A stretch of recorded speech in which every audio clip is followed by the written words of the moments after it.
Hello, I'm Burt Lancaster. We're recording narration for the unknown war. Poland's long history has been one of turbulence and controversy. Situated in Central Europe, Poland was a geographical corridor for invasion and war.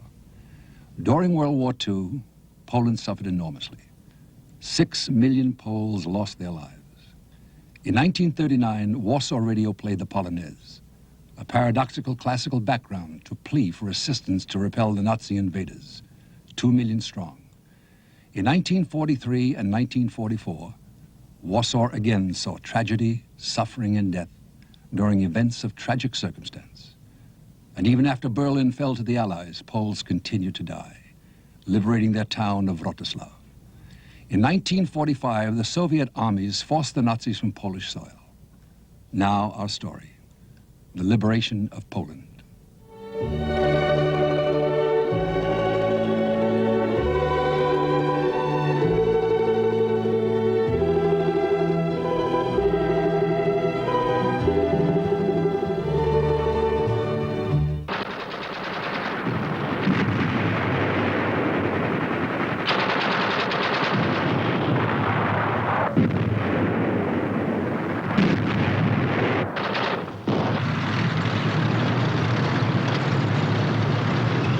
It was a long war for the Poles, longer than for anyone else on the continent of Europe. Poles were still dying in Wrocław, when in Berlin the fighting had ceased in May of 1945.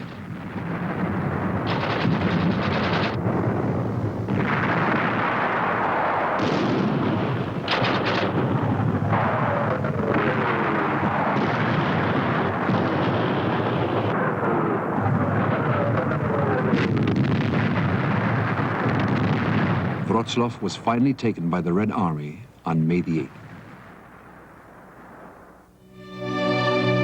The liberation of Poland cost the Red Army 600,000 lives. The German occupation and the fight against the Nazis cost the Poles 6 million.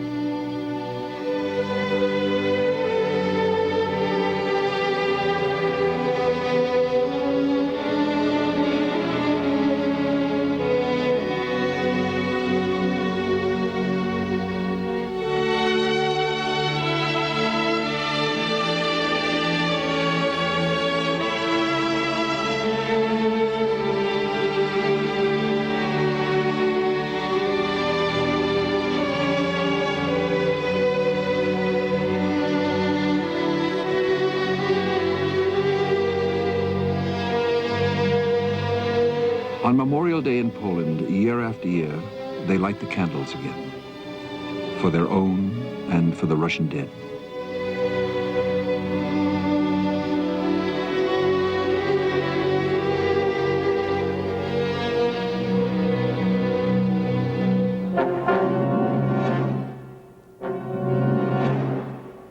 On June 22, 1941, using Poland as a springboard, Hitler launched his attack on the Soviet Union across the disputed borderlands of Belorussia and the Ukraine. The Poles who had escaped the Nazis in 1939 had formed a government in exile in London. At its head was General Władysław Sikorski. Tens of thousands of Polish soldiers had been in Russia ever since the Red Army had crossed Poland's border and entered its eastern provinces in 1939. They were commanded by General Anders, whose sympathies lay with the London Poles. Relations between Anders and the Soviets were strained. The Poles had been armed and equipped by the Red Army, but because of continued delays by Anders, they had yet to enter battle on the Soviet side. Anders wanted the Polish army to fight with the Western Allies, and Churchill supported him.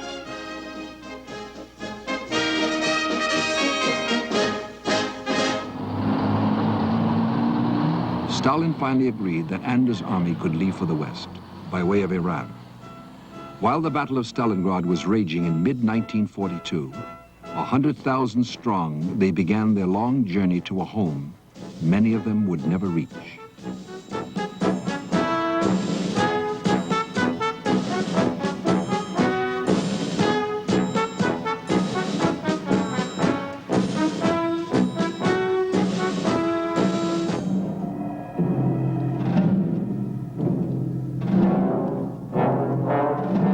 relations between the London Poles and the Soviet government were bad.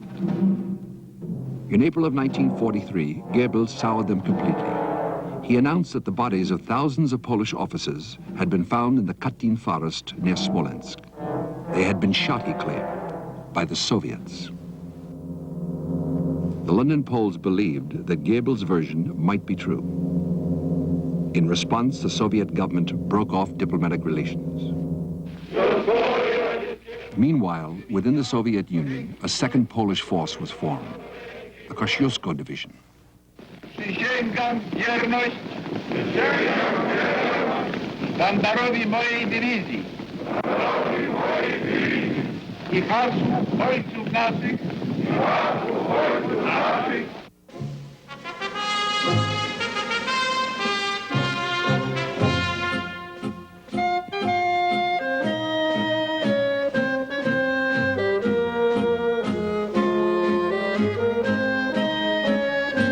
Followed by three more, armed by the Soviets.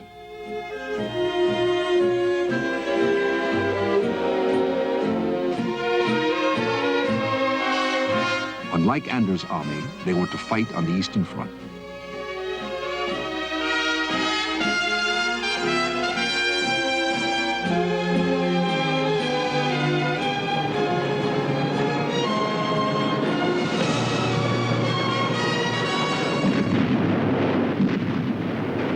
Under General Berling, the Kosciuszko Division received its baptism of fire in the late summer of 1943 at the village of Lenino on the road to Smolensk.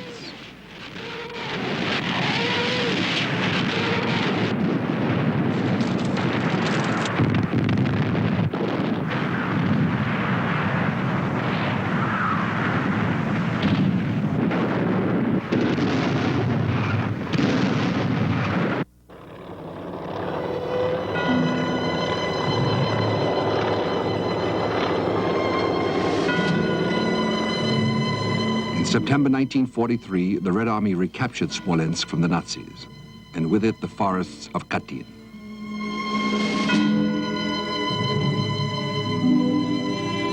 In January 1944, a Soviet committee assembled at Katyn to investigate the Polish tragedy, the massacre of 16,000 Polish officers. Dr. Burdenko, chief surgeon of the Red Army, performed the autopsies. His colleagues included the Metropolitan, Archbishop Nicholas of Moscow, and the author, Alexei Tolstoy.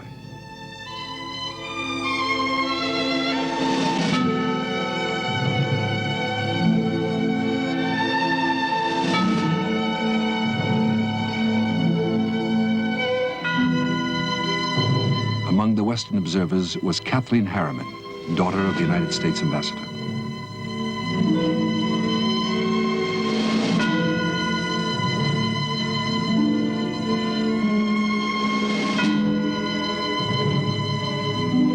Letters were produced to refute the Nazis' claim that the Soviets had executed the Poles. They bore dates later than the time the Red Army had been forced to withdraw from Katyn at the beginning of the war.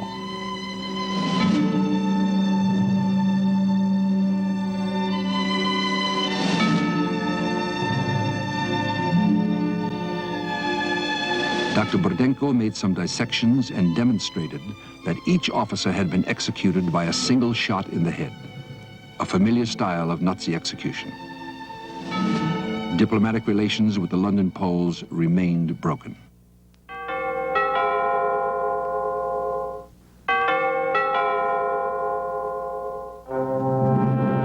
The Polish people were a proud Slavic race.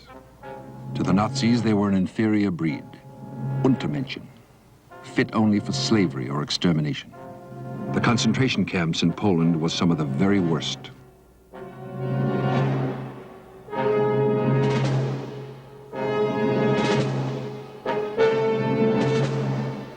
The top Nazi administrator in Poland was Gauleiter Hans Frank. He was utterly without mercy.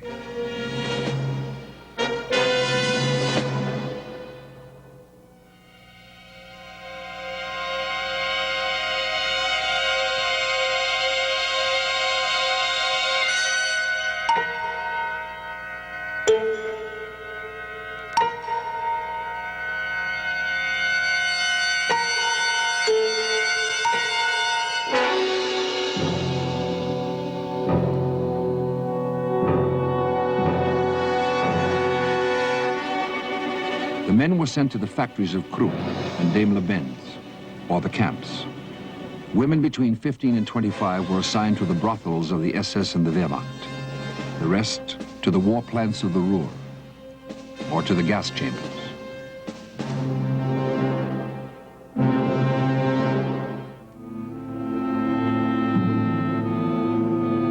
The Jews, of course, were a special case. The Warsaw Ghetto was one of the oldest, largest, and most closely confined in Europe. When the Germans arrived in 1939, conditions soon changed.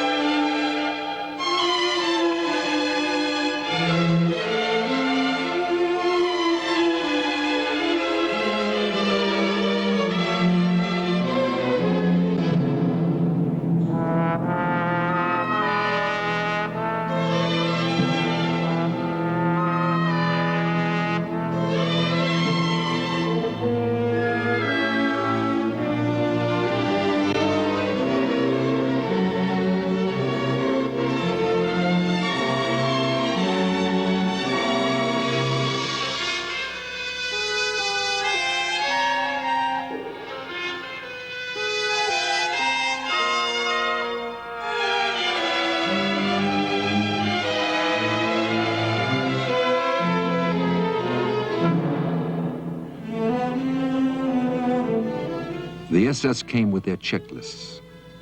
The Jews left with what little they could carry, 300,000 of them.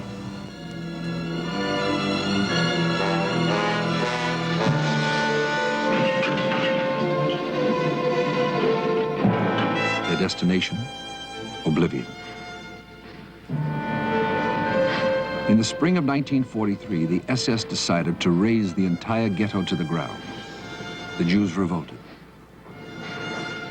The SS entered the ghetto with grenades, flamethrowers, machine guns. Himmler had expected the action to take 3 days. The little Jewish army fought for 4 weeks. The SS set fire to the area block by block.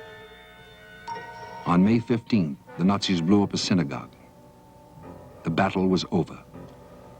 Of the 56,000 Jews they rounded up, the Nazis shot 7,000 on the spot. For all this, the SS was awarded a battle honor. They commemorated the achievement with a souvenir book, lavishly illustrated and personally edited by the leader of the Nazi oppressors, General Stroop.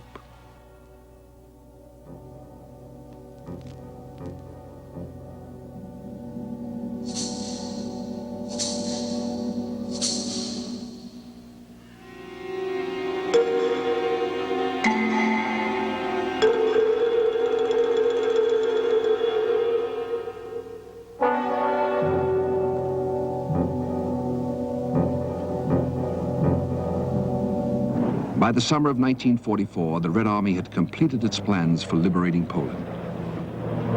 Marshal Zhukov represented the Soviet High Command. Marshal Rokossovsky commanded the actions of the First Belarusian Front.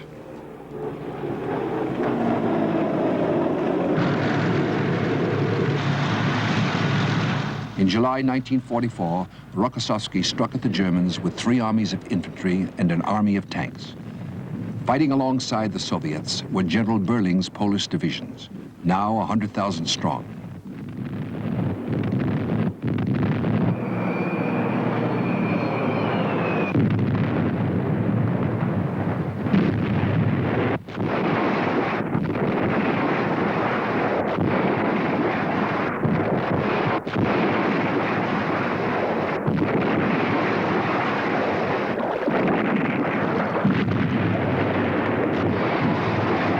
Crossed the River Bug and entered Poland in strength.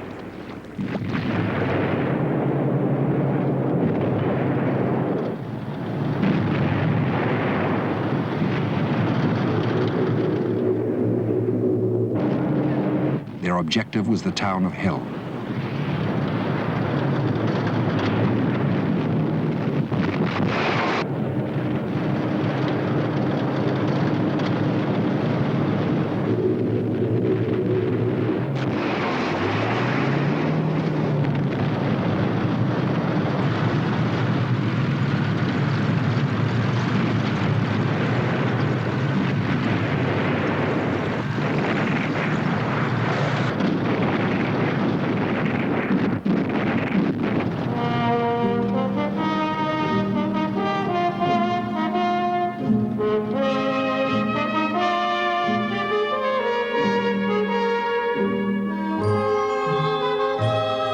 Helm had suffered under the German occupation for 5 years. It was the first town to be liberated.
With Helm secured, Rokossowski drove an armored spearhead towards Lublin, the first big Polish city on the road to Warsaw.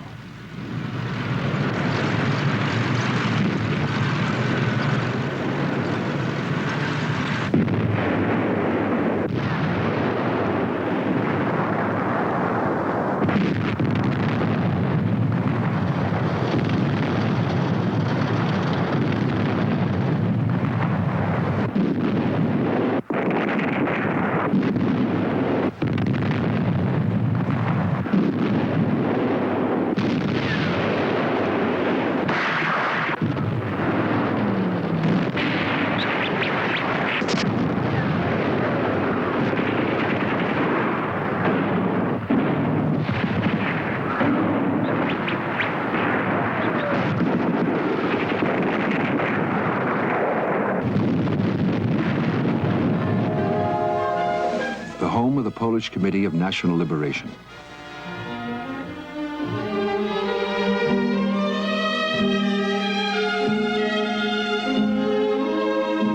As soon as Lublin had been purged of Nazis, the Committee of Liberation set up a provisional government.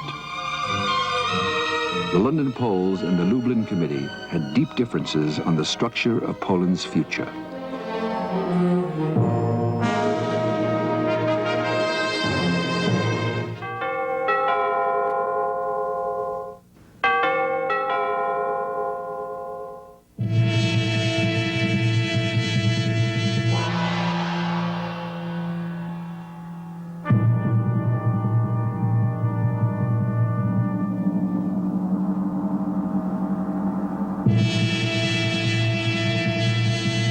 The camp was called Majdanek.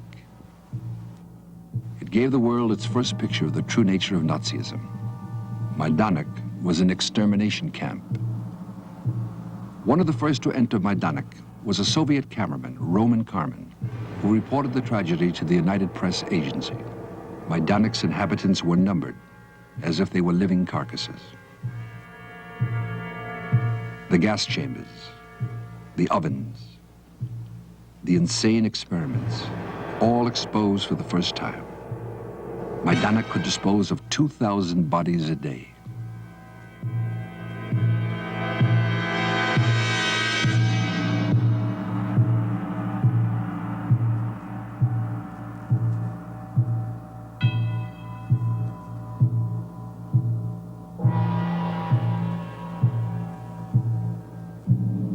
Majdanek was a very efficient place. Nothing was wasted.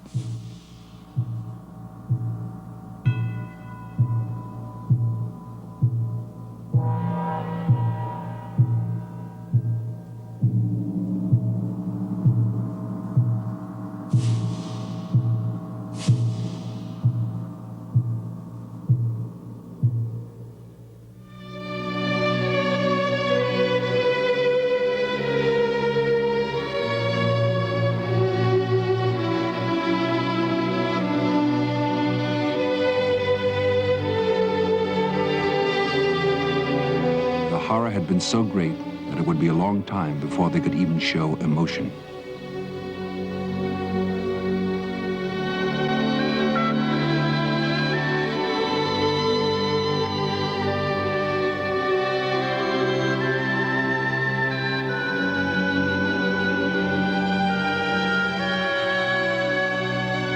1.5 million had died at Majdanek. The Red Army offensive surged westward. Within a week, the Soviets recaptured the Brest fortress, which had held out so long through the first weeks of the war.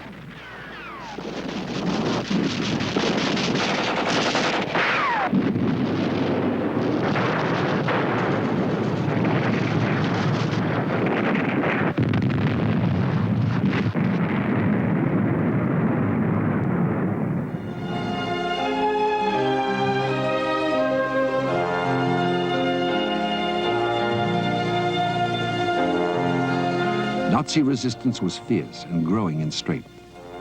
The first 6 weeks of the fighting in Poland cost the Red Army 250,000 killed and wounded.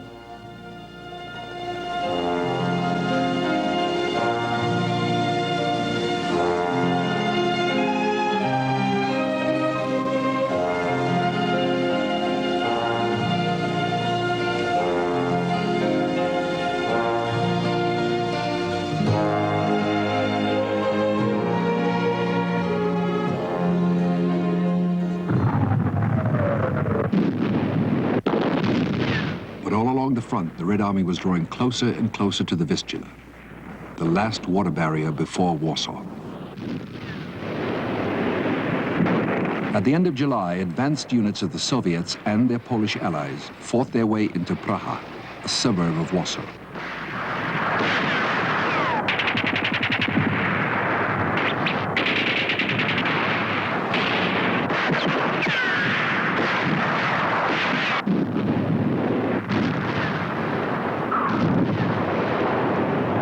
And set eyes for the first time on the capital. But between Praha and Warsaw lay the broad Vistula and a German counterattack with 4 panzer divisions in the making. For centuries, Warsaw had been one of the most romantic cities in Europe, capital of a gallant, gifted, and tragic people.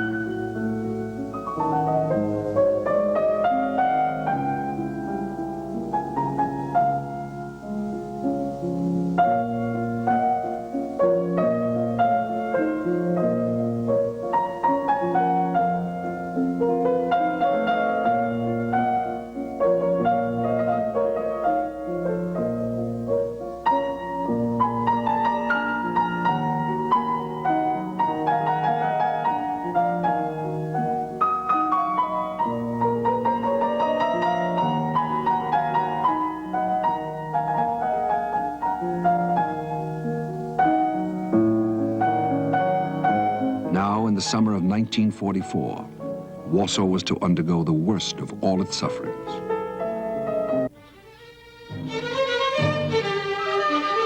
Within Warsaw was the headquarters of the Home Army, the Polish resistance movement affiliated with the government in exile in London.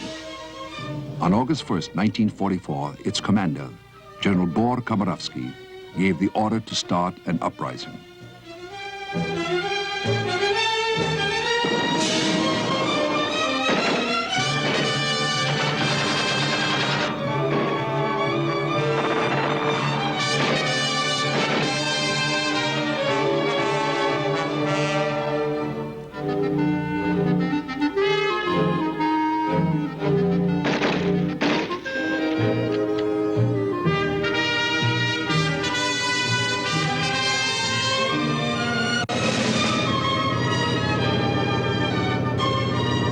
Surrounded by powerful Nazi forces, the Home Army could only be supplied by airdrops from the Western Allies and the Soviets. They failed.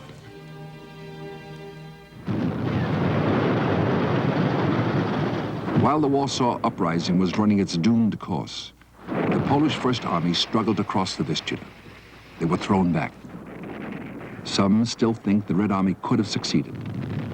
The Soviets claim they were unable to cross the Vistula. Their troops were exhausted.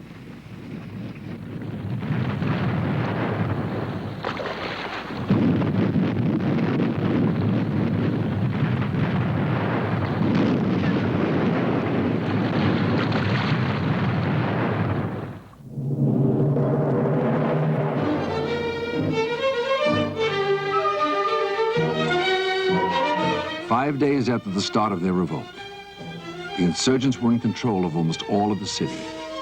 Everyone had rallied to the Home Army's call.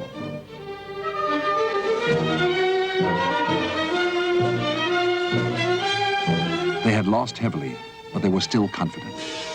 The government in exile was standing by to fly in from London. They had little water, no food, no medical supplies. They were receiving nothing from the outside.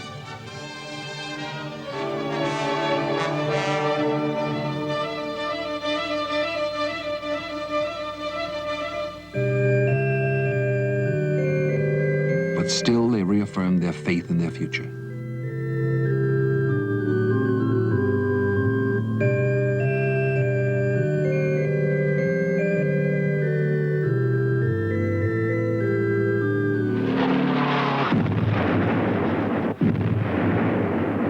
Picked units of the SS arrived in Warsaw on August the 8th. They were specialists.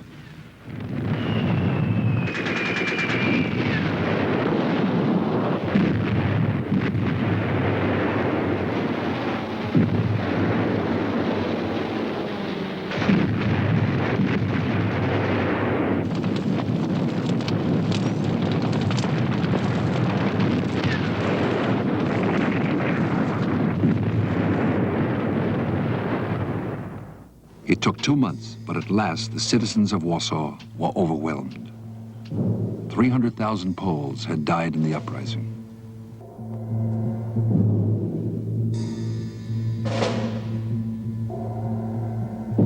On October 2nd, the Home Army surrendered, Bor Komorowski with them.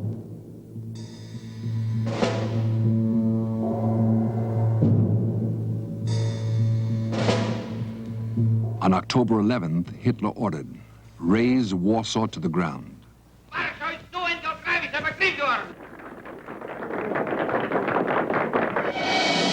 And that they did, with great efficiency. When the Red Army and the Polish divisions finally reached Warsaw in January of 1945, 9/10 of the city no longer existed.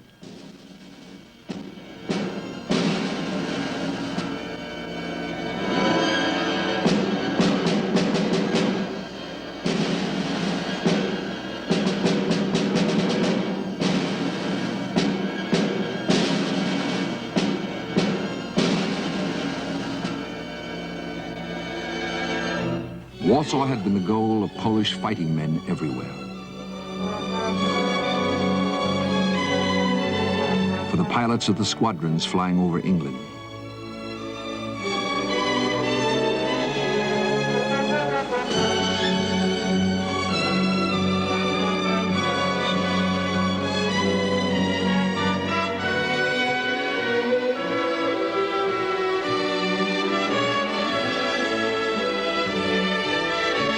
For the sailors shepherding the convoys across the Atlantic from America.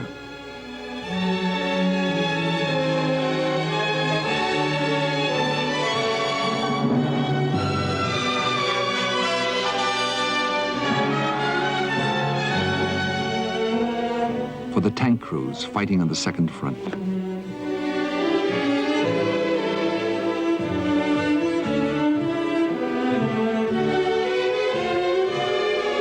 For the infantry campaigning in North Africa.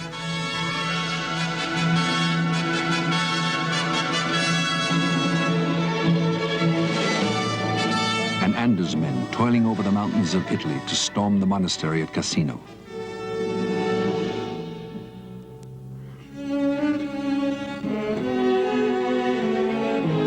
Many would never see Warsaw again.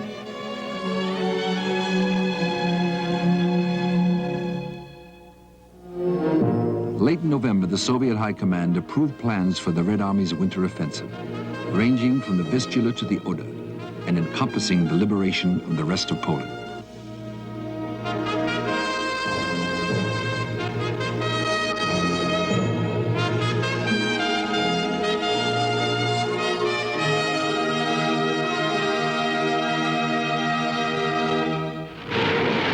January 12, 1945. The opening of the offensive that would carry the Red Army to the gates of Berlin.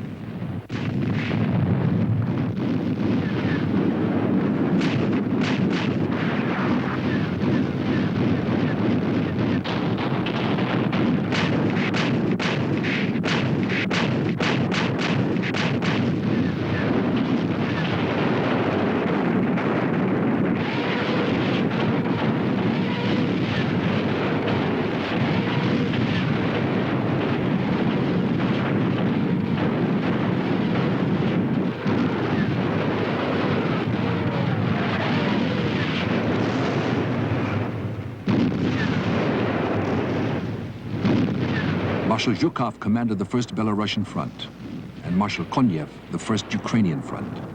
Between them, they mustered 2 million soldiers, 32,000 guns and mortars, 6,500 tanks, and 5,000 aircraft. A clear superiority over the Nazi forces opposing them.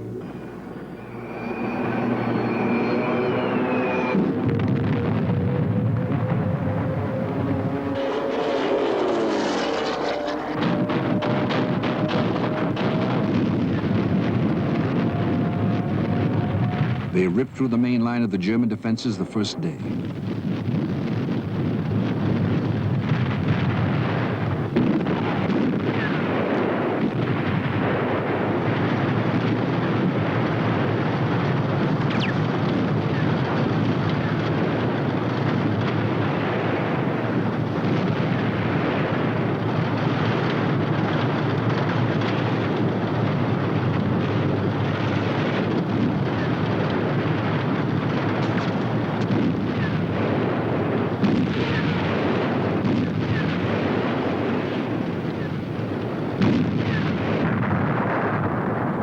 Within a week, Warsaw was encircled.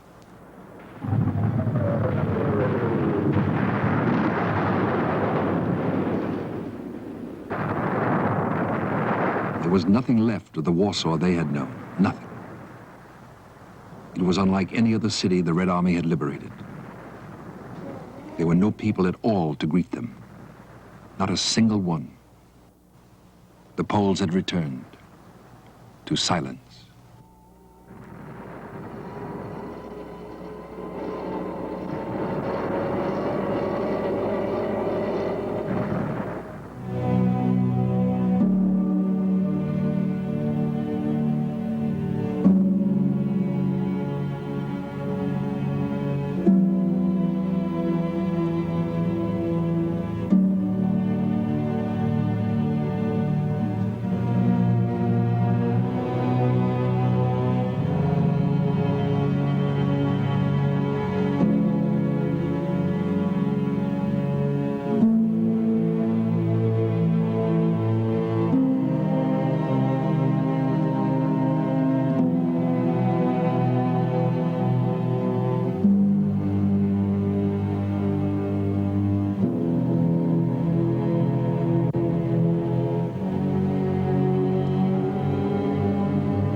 When the war was finally over, the Poles rebuilt their city brick by brick, some of it exactly the way it had been before.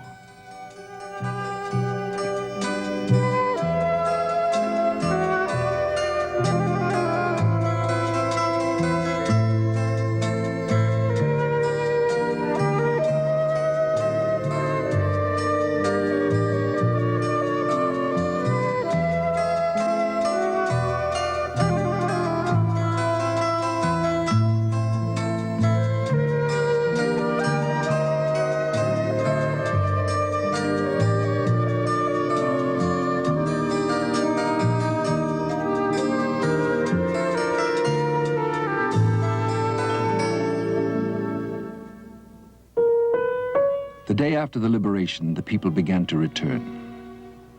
Slowly at first.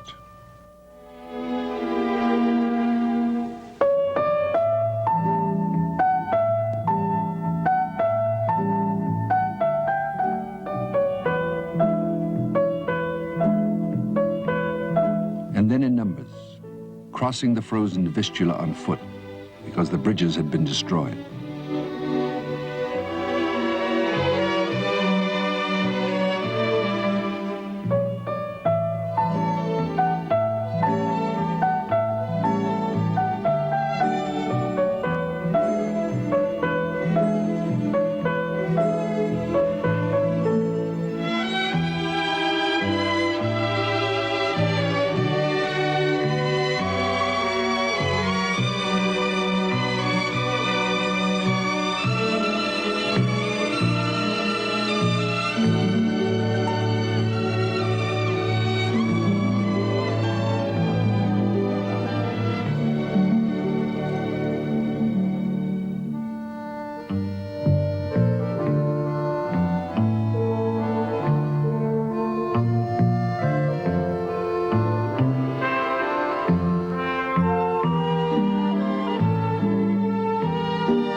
Gradually, spirits began to rise, and essential services were restored.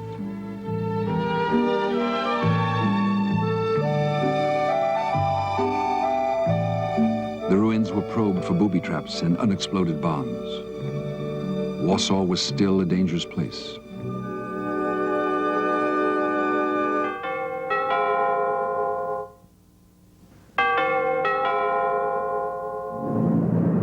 By now, Zhukov's First Belarusian Front was advancing 15 miles a day, but Nazi resistance was as stubborn as ever.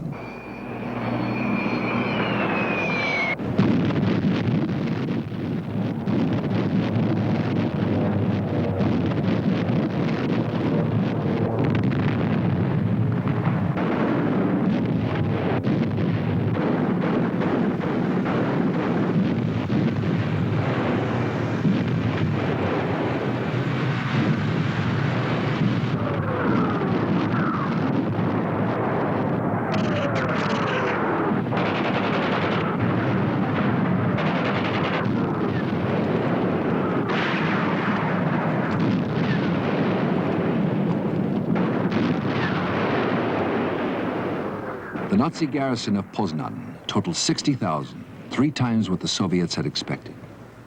It took days for General Chuikov's 8th Guards Army, the veterans of Stalingrad, to subdue it.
February 23rd, the Nazis raised the white flag of surrender, and the Polish flag surmounted it.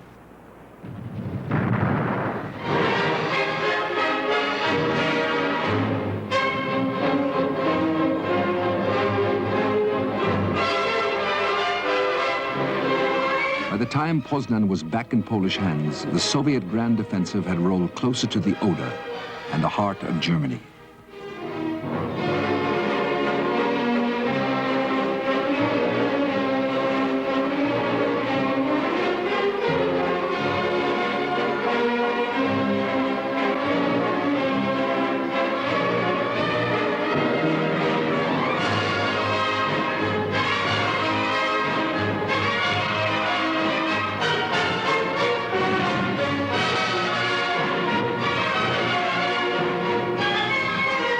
In the celebration at Poznan, there was not only relief, but a sense of expectation.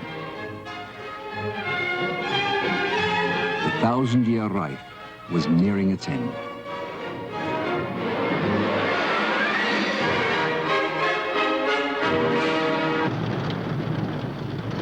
South of Zhukov's armies, the First Ukrainian Front was heading for Krakow.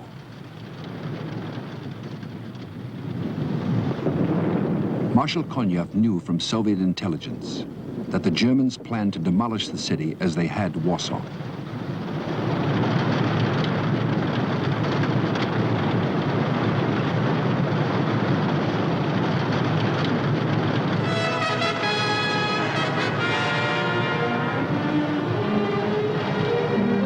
His assault was so rapid and with such power that the Nazis' plans were frustrated.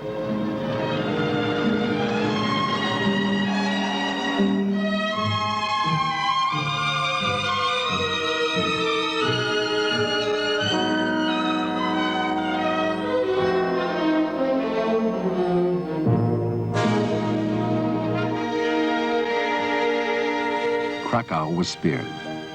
To to remain one of the most elegant cities in Europe.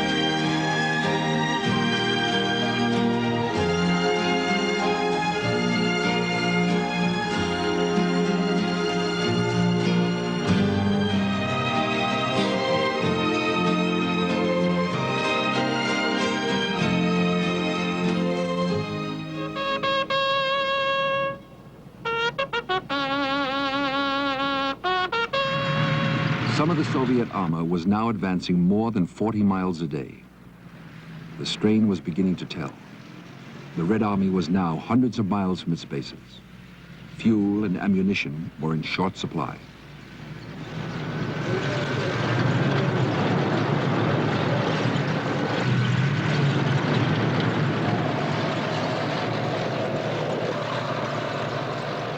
The so-called Pomeranian Rampart was a formidable tangle of bunkers and anti-tank ditches. The Soviets took it in 18 days.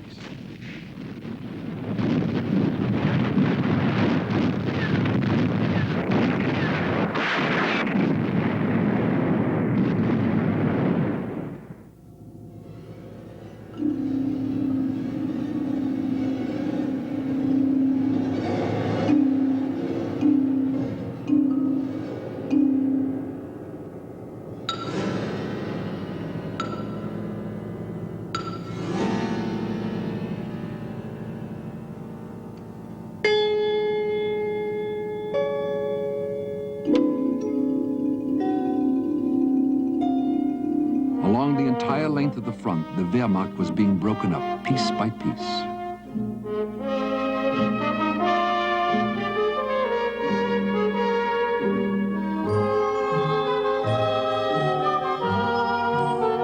To the north, Marshal Rokossovsky's Second Belarusian Front was moving along the Baltic shore.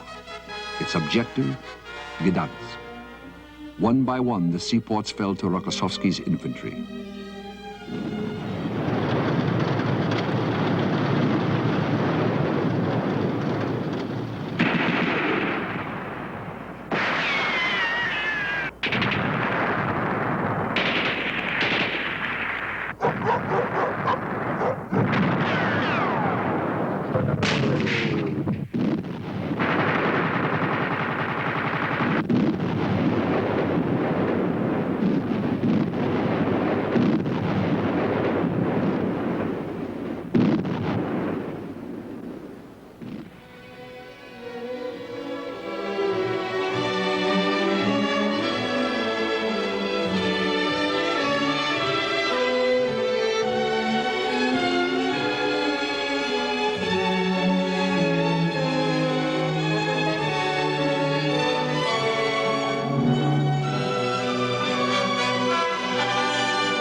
Gdansk, Poland's historic seaport. In 1939 as Danzig, it had been one of the bones of contention when Hitler had been seeking his pretext for war. Once more, the Poles had access to the Baltic.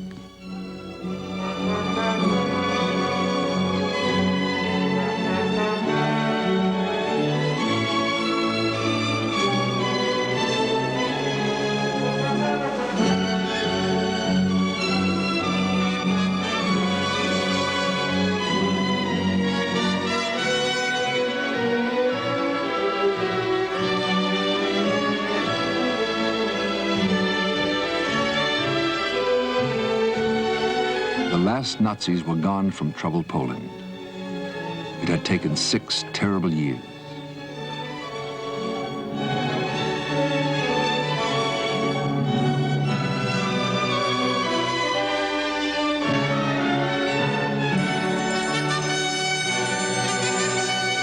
Ahead lay the last river, the Oder, and the last great European battle of the unknown war.